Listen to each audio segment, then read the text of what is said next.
She went in the sea got her.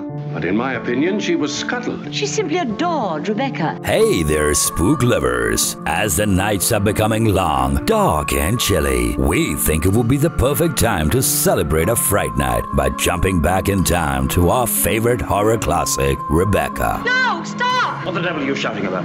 Get on with your walking. Don't hang about here screaming. The ultimate psycho thriller that came out in 1940 and earned Alfred Hitchcock the iconic status of the thrill master is considered to be a masterpiece of the horror genre till date. I know that dog. He comes from the house. He ain't yourn. This one is not for the faint-hearted, shoo-shooing away all the scaredy cats. Let's bring the spook fest up a notch and dive into the haunting tale of Rebecca. Mrs. De Winter?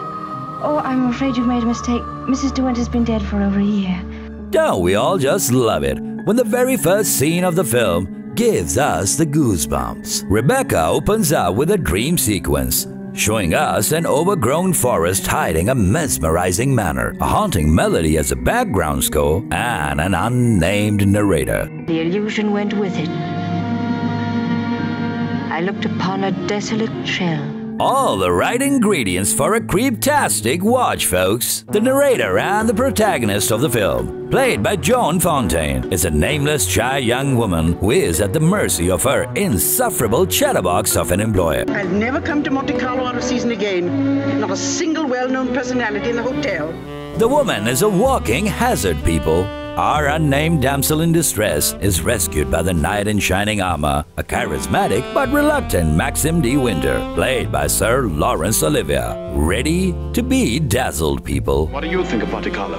Or don't you think of it at all? As our damsel is still reeling with the effects of the first encounter with Mr. de Winters, it is revealed that he is a widower whose wife, named Rebecca, died in a horrible accident. Poor chap, we feel for him. I suppose he just can't get over his wife's death. However, things seem to brighten up for our lady with no name, as de Winters takes a secret liking to her skittish charms. I'm sorry I was so rude to you yesterday. The only excuse I can offer is that I've become boorish through living alone. Thus starts a clandestine affair in the heart of Monte Carlo. Our hero literally swoops our leading lady off her feet with an ASAP marriage offer, and the two get hitched within the span of the next few scenes. He says I've forgotten the proof that we're married. Our nameless protagonist, now officially Mrs. de Winter, enters Manderley, the de Winter Manor, the same from the dream sequence, which is going to become the worst nightmare of her life. I didn't expect the whole staff to be in attendance. Stand for orders, sir. If that is not foreplay, we also get to meet the straight-faced, uncanny Mrs. Danvers, the scary housekeeper of Manderley. How do you do? I have everything in readiness for you. Seriously, folks, she just appears out of thin air to give us a heart attack. That room in the west wing I was telling you about is there through that door. It's not used now. Mrs. Danvers is remarkably played by Judith Anderson, and her cold, vicious looks are enough to send chills down our spine. She is surely a beacon of dark for all future villains. When you've finished your letters, Robert will take them to the post. My letters? Mrs. de Winter's fate turns dark the moment she steps into Manderley, and even her newly found wedding bliss cannot exorcise the ghosts of the past haunting Manderley and its inhabitants. You must be patient with me. This sort of life is new to me, and I do want to make a success of it. The film had a largely British cast, which was problematic for Sir Alfred Hitchcock, as the UK entered World War II within 5 days after filming began. A technique known as deep focus photography was used by Sir Alfred Hitchcock and cinematographer George Barnes. This film was among the very few where this technique was incorporated, including Citizen Kane and Hitchcock's When Boys Leave Home. Rebecca is widely known as the top-grossing US movie of 1940 and was included in the American Film Institute's list of the top 100 most heart-pounding American movies in 2001 and the list of the 400 movies nominated for the top 100 greatest American movies in 1998. A series of unfortunate events begins when Mrs. de Winters feels the presence of the former mistress, Rebecca de Winters, in every nook and corner of Manderley. Holy terror! Are those all Rebecca's things down there? Yes. Yes, they are. The ghost of Rebecca never appears, but Hitchcock makes sure that its suffocating presence chokes the audience with fear and exhilaration. It is perfectly dreadful.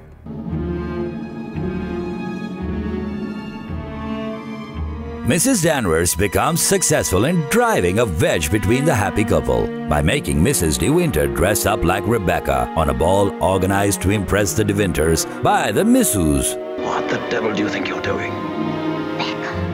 What is it? What have I done? Go and take it off. The poor Mrs. De Winters is inconsolable after the ball in one of the most thrilling scenes of the film, where Mrs. Danvers emotionally breaks her to the point where she is ready to jump out a window. Down there. It's easy, isn't it? Why don't you? Hitchcock made the scene exceptional by surrounding both the woman with Rebecca's belongings, standing in her room with her scent and initials everywhere. Mrs. Danvers' merciless charges and the Missus' emotionally distraught condition make it impossible to blink, as we think the Missus is going to die. Mrs. Danvers, you devil reincarnate. You thought you could be Mrs. De Winter, live in her house, walk in her steps, take the things that were hers, but she's too strong for you. Once again saved by Maxim, Mrs. De Winters watches him running towards the sea. Here comes the plot twist. Next, we come to know Rebecca's drowned boat resurfaces and all hell breaks loose. Diver who went down to inspect the bottom of the ship came across the hull of another boat. Frank, is it? Yes. It's Rebecca's.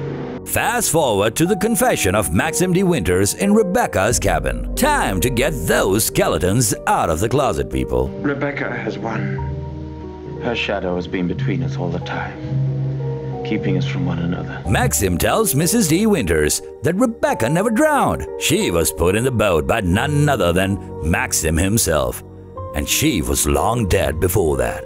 And quite the dark night we have there. I knew where Rebecca's body was. How did you know, Max? I put it there. Hold your horses, though.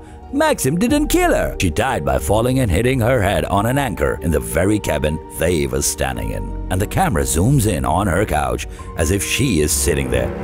Brilliant direction, folks. Unless she stumbled and fell. But you didn't kill her. It was an accident. But now Mrs. De Winters is deep in the fudge as he identified a body, falsely claiming it to be Rebecca 2 months after her death, calling in the Inquisition squad. Similar to the bone-chilling horror, courtroom drama marvelously wraps up this cinematic gem. Were relations between you and the late Mrs. De Winter perfectly happy? I won't stand this any longer, and you might as well know now. The coroner's inquisition moves toward a suicide attempt after investigation, but in swoops Jack Fowell, Rebecca's cousin and former lover, played by George Sanders. Oh, what a brilliant character. I say, marriage with Max is not exactly a bed of roses, is it? I think you better go before Maxim gets back. With his oily tongue, he plays the perfect devil's advocate and convinces the Inquisition that Maxim killed Rebecca to save his honor, because she told him of her affairs with other men and the possibility of an illegitimate child. To confirm the fact that she was going to have a child. So, like the gentleman of the old school that he is, he killed her. Turns out, the former Mrs. De Winters was quite the dark horse, with Mrs. Danvers as her loyal accomplice. All hail Satan and her worthy minion. He was a doctor. We don't want reminiscences, Danny. What was his name? Dr. Baker, 165 Goldhawk Road, Shepherd's Bush. In a race to save Maxim, our Inquisition party moves to Rebecca's personal doctor to find out the truth. Turns out, Rebecca was unwell. In fact, she was dying from cancer. Good heavens. What was wrong with her? Cancer. Yes, the growth was deep-rooted. Operation would have been no earthly use at all. At this point, these revelations assault our frazzled nerves like a hailstorm. In a nerve-wracking finale, Maxim is proven innocent as the case is closed as a suicide attempt in the face of imminent death. Pure genius. Thank heaven we know the truth. Dreadful thing. Dreadful. Young and lovely woman like that. Mr. and Mrs. De Winters come out victorious, but Mrs. Danvers wouldn't have it. Rebecca has to win at the end, and so, in a fit of rage, Mrs. Danvers sets Manderley on fire. Mrs. Danvers, she's gone mad. She said she'd rather destroy Manderley than see us happy here. She burns herself in Rebecca's sanctuary, and we finally get rid of Rebecca's dreadful presence as Manderley goes down in flames. Wait no more, people. Get your fill of suspense and thrill with Hitchcock's bewitching Rebecca. A little spook hurts none. Stay tuned. Until next time, thanks.